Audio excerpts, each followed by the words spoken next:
Hey guys, welcome back to All Things Knives. It's your host Fletcher. And Audrey. And today we are going to be doing a wife reacts video to the OKC Rat2, a knife that is iconic throughout the EDC community, is widely known and loved, and is a first great step for the beginner knife enthusiast. All right, Audrey, let's take it away. So, how does that guy feel in your hand? It feels pretty average. Pretty average. Does it feel pretty similar to the other ones we've kind of been looking at in terms of the way the knife feels in hand? Yeah. So how do you like that opening mechanism? Do you like the hole more, the Spyderco hole more? No, I don't like the hole at all. It scratches my finger when I try and stick it in. Okay, so you like these studs a little more? Yes. Okay. Now, would you say that knife is pretty easy to open and close? I like the way it opens. Closing is okay. Maybe I'm just getting the hang of it, but I don't know. I still am kind of scared of cutting yourself? Yeah. So you like the other two locking types to where it kind of keeps your hand out of the path of the blade? Like the compression lock and the crossbar style lock? Like this one over here? That keeps your finger out of the path of the blade. Yeah. How do you like the blade shape? Like, do you think that would be a handy blade shape, having a this far curved up, or do you like that it doesn't have much tip on it except for at the very, very tip right here? I like the way it's shaped. It looks pretty normal. Like a standard knife? Average, yeah. Now, the scratches don't normally come normal on the knife. This is just because this is one I've sharpened freehand and part of the matrix on the stone came off. The steel on it is a stainless steel, meaning it's not going to rust on you. So is that something that you would really care about? Or I know in Arizona, probably not really a factor for you. I suppose it would be nice if I'm using the knife for a lot of different things. Having a stainless steel? Yeah. And so the steel they put on it, AUS 8, is really simple and really easy to sharpen, but it doesn't hold the edge as long as some of the other ones. So this guy, the other two we looked at were USA made. This one's made in Taiwan. I know personally, for me, I like stuff that's USA made. You probably don't care a whole lot, do you, though? I do not care. You do not care. She's not very partial to it. The Rat2 as well, in this configuration, how much would you guess the price is? $65. Okay, you're gonna be really surprised then. It's about 30 bucks. Oh, really? Yeah, so you remember when we got married and I was making the groomsmen gifts? Mm-hmm. This is the knife that I chose as our groomsmen gifts. And then what I did is I took them apart, I dipped them in acid, and then I stonewashed them and put them back together, sharpened them up for our groomsmen. So do you think with this being a $30 knife, but kind of it feeling very, very good in hand, do you think this would be a good gift for the holidays? Yeah, it's a pretty good gift. Would you say it's be a good like main gift or like a pretty good stocking stuffer? They come in a little box that's about this big and about that wide. I think if you don't want to spend a whole lot of money getting a gift, this is a very good budget gift. I think you're right. I think it is a very good budget gift.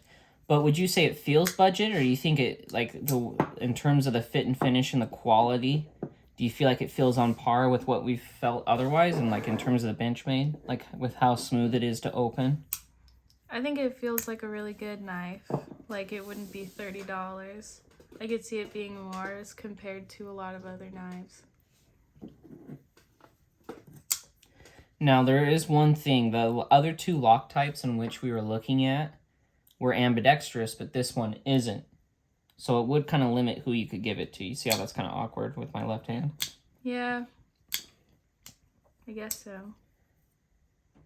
But you're right-handed, so ambidexterity doesn't really matter to you, does it? Well, my mom and my brother are both left-handed. Okay, so that would limit who you could give it as a gift to. Mm-hmm. Okay.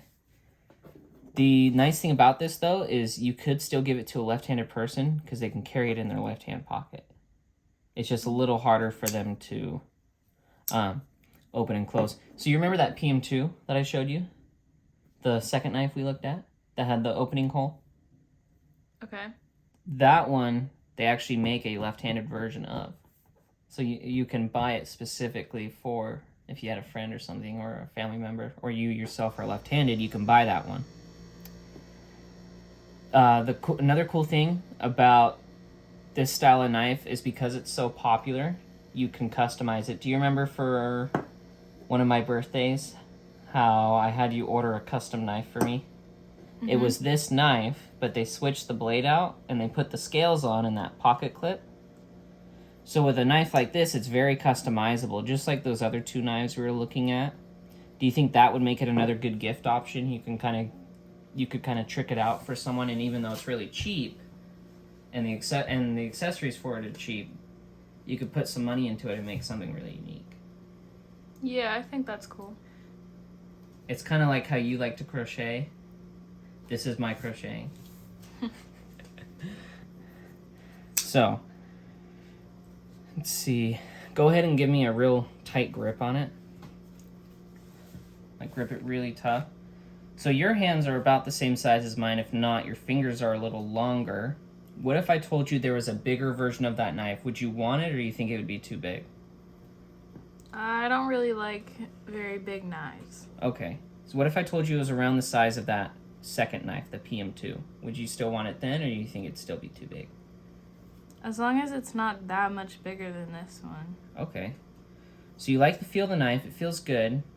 Blade shape's just a general drop point, so it does well. It doesn't get super thin behind the edge, but this means since it's a budget knife, they're kind of meant to be beat up on. I have seen you do stuff with knives that I probably wouldn't do, so that's probably a knife that you would probably like, just because it wouldn't go breaking on you. You getting the hang of that liner lock? I'm trying to. Those knives are actually pretty easy to take apart and clean too. So, Audrey, we thinking thumbs up or thumbs down for the Rat2? Thumbs up. Thumbs up. Recommend it for a gift for Christmas or a birthday? Yes. Yes? All right. We're going single thumbs up. So this one has finally, this is a knife that has received a, would you say a passing score? Or Yes. more than passing? I like it. What is your favorite thing about this knife? Is it the price point? I guess that is a part of it. It just feels easier to work for someone who's not very experienced. Yeah, and it's not too expensive too, which means that it's a really good gift knife. But also, could you see how many people who are just starting out into high-end knives would get a knife like this? Yes. And then could you see how they would, after something like this, want to get something even better, like a Benchmade or a Spyderco? Mm-hmm. This is kind of like the gateway drug to the EDC community. All right.